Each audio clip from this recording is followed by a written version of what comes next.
So tonight, gagawa tayo ngayon ng leche flan.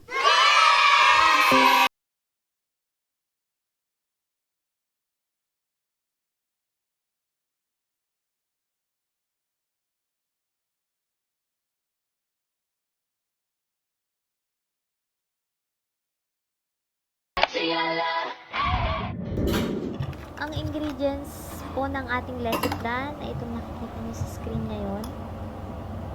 Chotomite kodasai.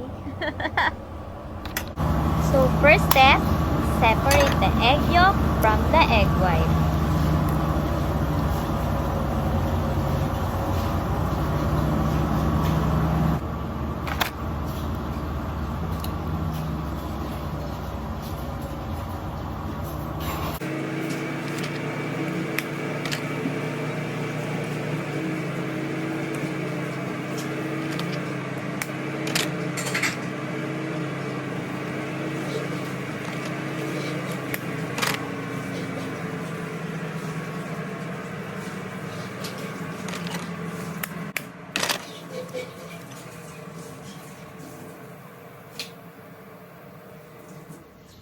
So, second step, add 1 cup of condensed milk. Dun sa 10 egg yolks na ating sineparate. Wakata?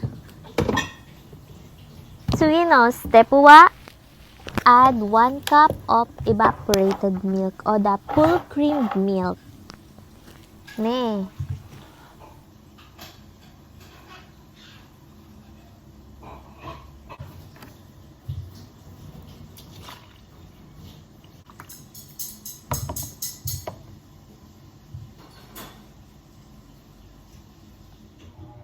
So, after natin pagsamasamahin yung 10 egg yolks, evaporated milk, condensed milk, let's add the sliced dalandan. Pampatanggal ng lansa ng itlog. And then, mix well.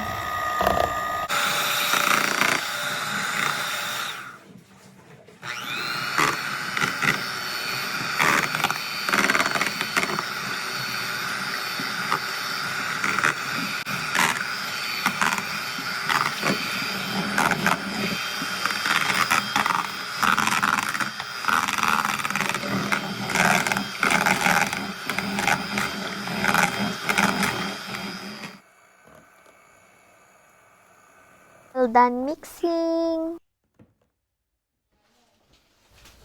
And now we're gonna make caramelized sugar o yung tinatawag na arnibal. Panoorin nyo ang video na to.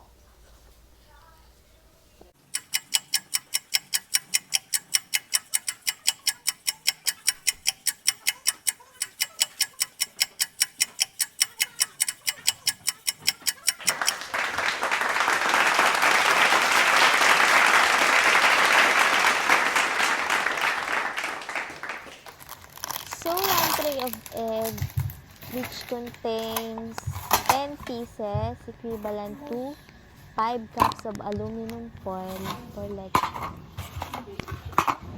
FYI.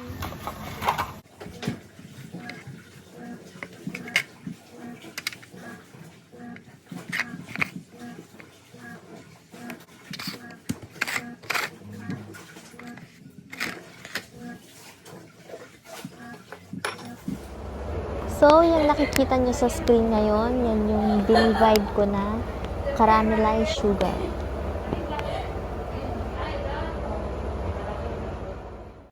So, now, isalin na natin yung mixed leche flan natin sa 5 cups of prepared arnibal.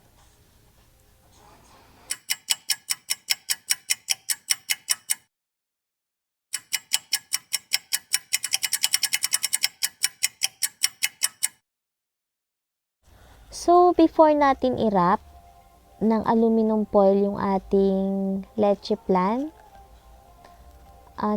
don't forget to taktak para yung liquid mag-compress at maiwasan yung pagkakaroon ng bubbles.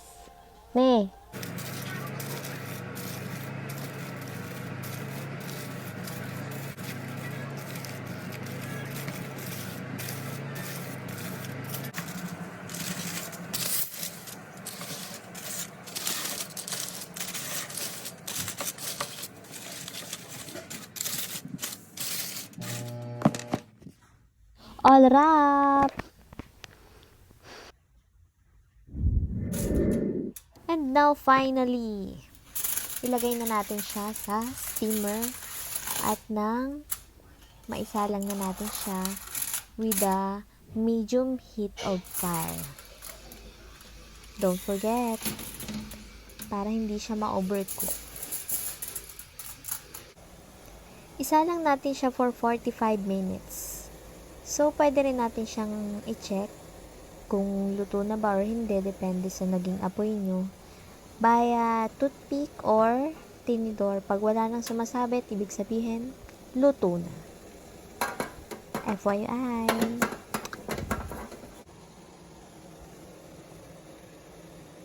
Comment and share. And especially don't forget to subscribe for more video updates. Thank you for watching. Mabuhay.